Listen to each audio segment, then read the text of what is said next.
Good morning, News Talk 1330 WLBB. There they are.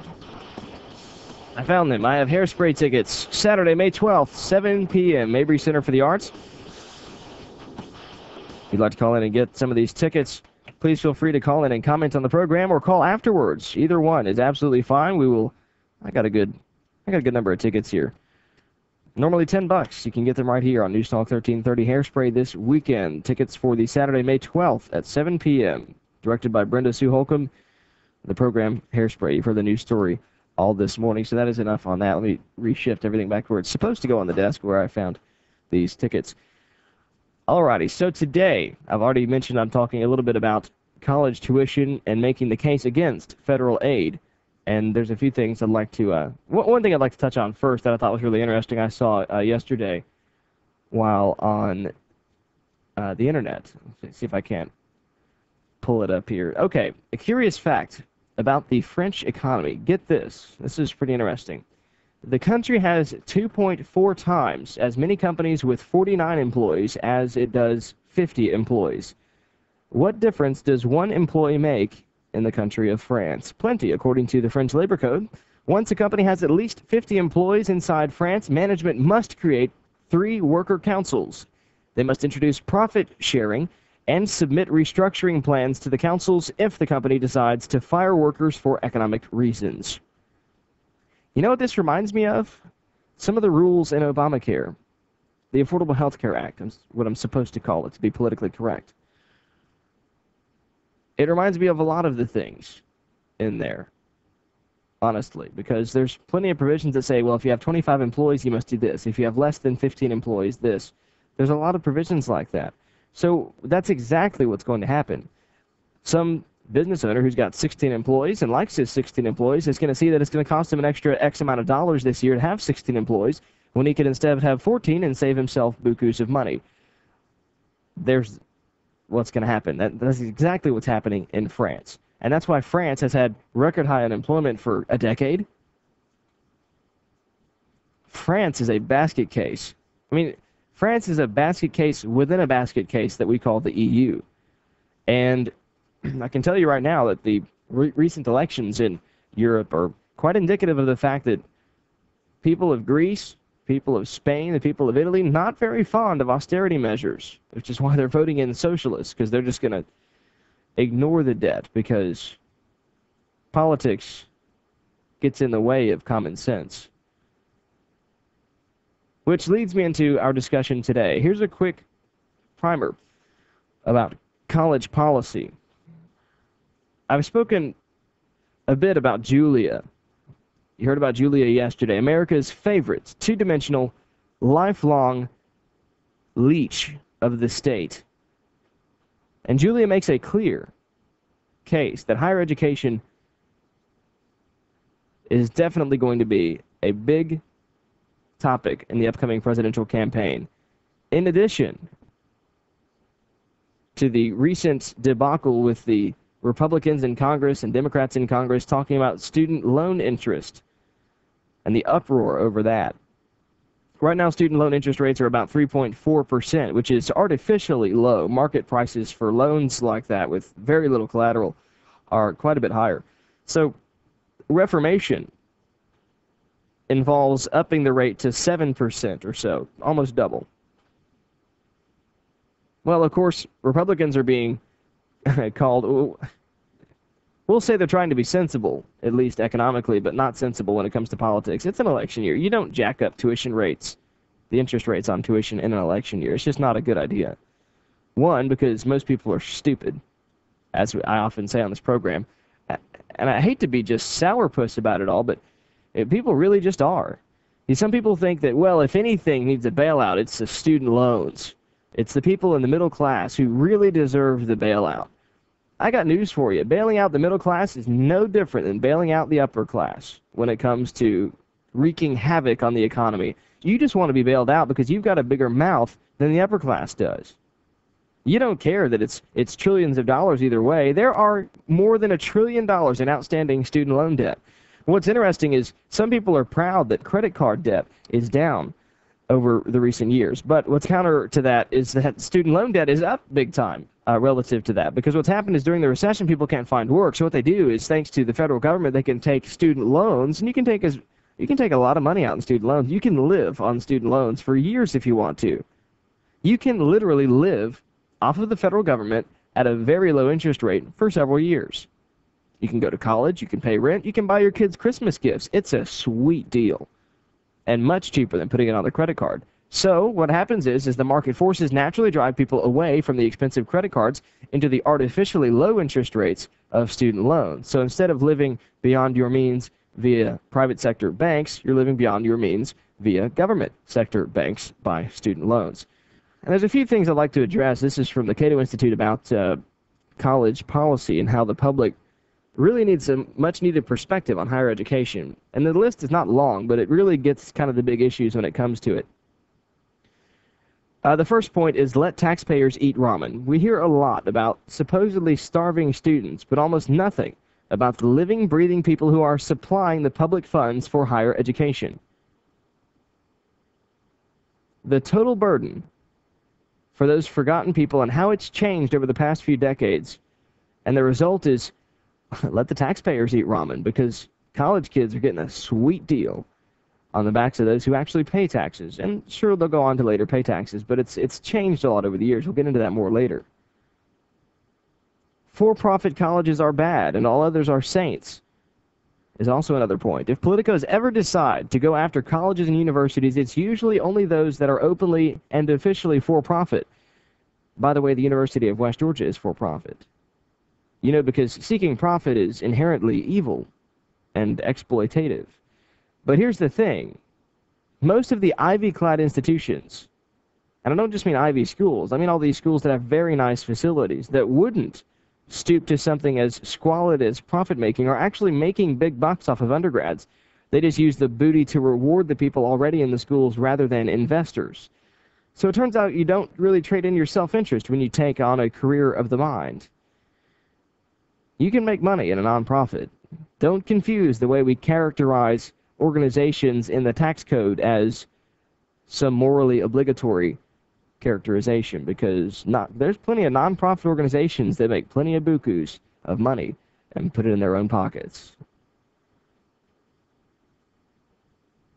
There's also the notion that heartless state legislatures are also part of the problem. Well, maybe taxpayers are providing more student aid, but they wouldn't have to if state legislators would stop cutting subsidies to public post-secondary institutions, or maybe not. It's not true that state and local governments have been slashing overall aid to public colleges. It's a teensy bit closer to true on a per-pupil basis, but public institutions have generally raised tuition revenue as well, and well in excess of subsidy losses.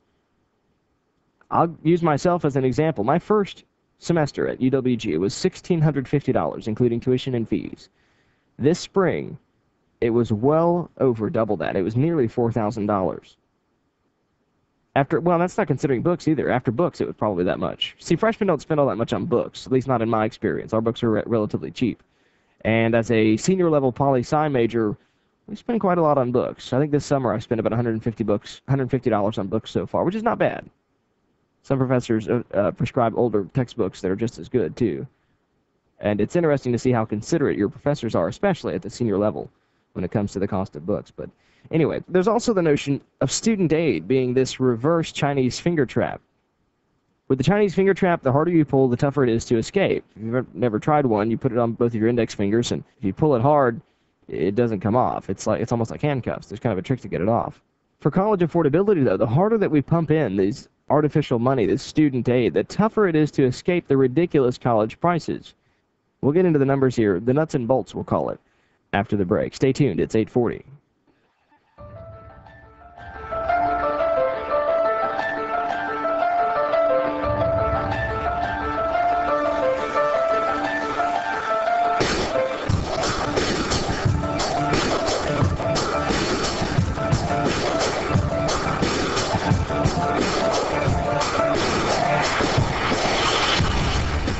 Okay, it's nuts and bolts time. The number is 678-601-8255. It doesn't matter who you look at. CNN Money's got articles on it. The Chicago Tribune has articles on it. And we can take a look at the rate of college tuition inflation. I already mentioned before how much my tuition's gone up in just the 5 years that I've been at the University of West Georgia. It's more than doubled. Well, it's not surprising if you look at the historical trend. If we just go back to 1985, we'll start at our baseline of 0. That is what tuition costs at the rate of inflation. It's 0. That's the normal cost. We get to 2010, just 25 short years later, after 1985, the price of college education has risen by 466.8%. The rate of inflation, according to the Consumer Price Index, over that same time period is 107%. So here's what we can do. We can subtract 107 from 466, and we can say it's 359%. So in 25 years, the cost of higher education has risen 359% in 25 years. What's also interesting is that if you adjust for inflation, the median income in the country has also remained largely quite flat for the last 25 years. College costs have risen even more quickly since the year 1999, another period in which federal subsidizing of federal student loans has risen dramatically as well. There's a different chart I'm paying attention to right now that it looks at several different periods of inflation phases since 1980. And if you take a look at it, the general trend is up, most like any inflation trend, but there are, at various points, both in 1991, 2000, and 2007 are the beginning periods of different phases of college tuition inflation. And what happens is while there is an overall upward trend, when you get certain policies passed, you get a real boost for 3 or 4 years. And then that upward trend continues at about the same rate, maybe a little sharper. In 2000 especially, it was a big change. And what's interesting to me is the current inflation phase is actually quite disastrous, because we started in 2007 on the heels of a recession with the current inflation phase. And before, where median income rose, albeit slowly, with the inflation phase of tuition, what we also got, at least in 2007, what we also got was a decrease in the median income for a couple of years. It's now slowly back on the rise, but it's still down from where it was 5 years ago. So this is increasingly problematic, is that over this last 25, 30 years, tuition has gone up in terms of cost, and income has not gone up. More people are getting educated, and lately we're seeing that more people are getting educated, but at the same time there is a much higher rate of dropouts from college, much higher rate, there's a special name for it, I'll think of it here in a minute. More people are going to school and not graduating. More people are going to school, dropping out before they finish, and never going back to college. Did you know that 1/3 of all bartenders in the United States, 1/3 of all bartenders have a college degree, a 4-year university diploma? It's not including technical degrees. 1/3 of all bartenders in the United States have a 4-year diploma. And that, to me, tells us a little something about the state of education in the country. To make the case against federal subsidies, I honestly find unbearably simple. Because in the last 30, 40 years, we've done nothing but massively subsidize higher education. It's been the mantra of our parents. It's been the mantra of society. It's been the mantra of our public government high school institutions. It's been the mantra of everybody, that you have to go to college to get a good job. You have to go. It's worth it. Trust me. And to an extent it is. The conventional wisdom up until at least lately has been that college students aren't affected too much by recessions as far as employment goes. Generally speaking, in this recession, people with four-year diplomas have a 5% unemployment rate. People with high school diplomas have about an 8 or 9% unemployment rate. People without high school diplomas have near enough to a 20% unemployment rate. So education certainly plays a key role and is correlated with remaining employed. That doesn't mean that remaining employed is a good reason to make college tuition 4 times as expensive as it should be. I mean, if we're spending 366% more money than we used to, are we getting 366% more education? What are we doing here? And one thing, and I don't have anything to back this up, but I have spoken to several professors who have been teaching for a long time. And the one big thing that they've noticed when it comes to the cost of running a university is this shift from when they began teaching in their 20s and 30s, when they were fresh out of their doctoral programs, that the administrative staff, the services staff at the university was very limited. You had more professors at the university oftentimes than you had secretaries and service people and administrative staff and department heads and things like that. It seems that there's been a dramatic increase in the number of people who oversee things, manage things, offer student services, things like that. And it's all a result of demand, too. I mean, when you subsidize something, you get more of it. When you put more people in universities that shouldn't, when you give them money they would not otherwise have, they don't spend it quite so carefully. When you artificially subsidize student loans and give them access to far more than they would ever need to go to school, you artificially provide people who don't normally have that kind of money with money they, again, don't normally have, so they don't spend it very carefully. It's very easy to spend money that you did not earn yourself on things that aren't necessarily ideal or efficient or effective at providing you with the life that you think you deserve. So again, we have this demand for a $5 million gym facility at the University of West Georgia that we're going to charge $250 a semester for everyone to go to. And you don't have a choice. I don't care if you go to the gym or not. You're going to pay $250 a semester for the campus center. How much is a gym membership? I'm sure it costs a lot less than $5 million, though. I mean, there's a lot of students there. There's 14,000 students there. I can tell you they don't all go to the gym. I've been there. And the gym is awfully busy, and it's a very nice gym facility. I'm just not sure that a gym is the role of a government institution. It's very complicated. But again, for decades, federal financial aid, we'll call it FFA, these programs have been implemented and expanded to make higher education affordable for students. It's always, always, always, always to make college more affordable. And what's happened since the beginning of these programs? College has become less and less and less affordable. And so then we have student loans coming in to take place. Well, you can go to college because you can afford it because of student loans, though you're borrowing the money, so it's still having to be paid for by you. You're just deferring payments. So somehow this makes it more affordable. It might make it more affordable right now, but good luck when you pay it back, if you can get a job with your art history major degree. We'll come back after the break and talk more about what needs to be done to change the rising cost of education. I'm coming home, I'm coming home. Tell the world I'm coming home. Let the rain wash away all the pain of yesterday. I know my kingdom awaits, and they've forgiven my mistakes. I'm coming home. You know, this is nothing different than any other bubble that we've ever had.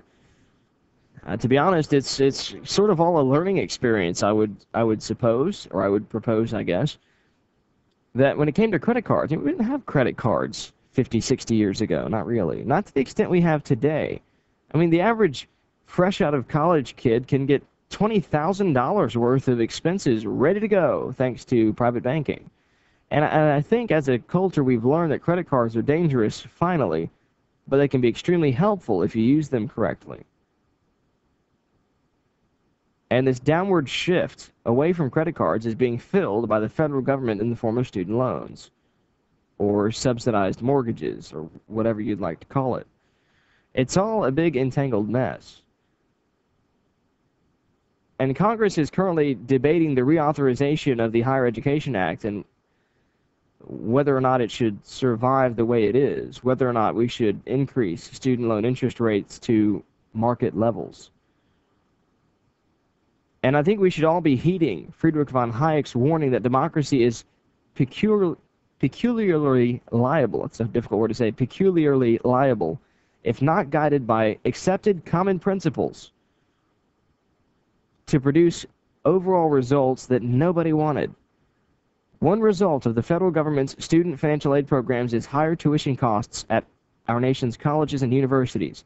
Basic economic theory suggests that the increased demand for higher education generated by the Higher Education Affordability Act will have the effect of increasing tuitions. The empirical evidence is consistent with that the more demand that we've created for higher education, the higher costs have gone. Federal loans, Pell Grants, and numerous other assistance programs result in higher tuition for students at our nation's colleges and universities. And economically, it's not just public money either. Private money in the form of scholarships does the same thing, albeit to a lesser extent. Any subsidy. It's this very basic principle that when you're spending your own money that you earned, you're a lot more careful with it.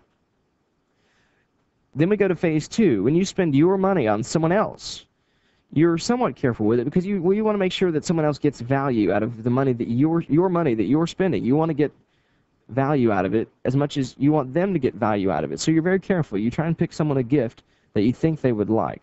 Now, it may not be the most effective use of money. It may not be what they have purchased, but they like the gift anyway. It's just like shopping for Christmas. Now, when you're spending someone else's money on yourself, you don't have a whole lot of incentive to be very efficient with the money.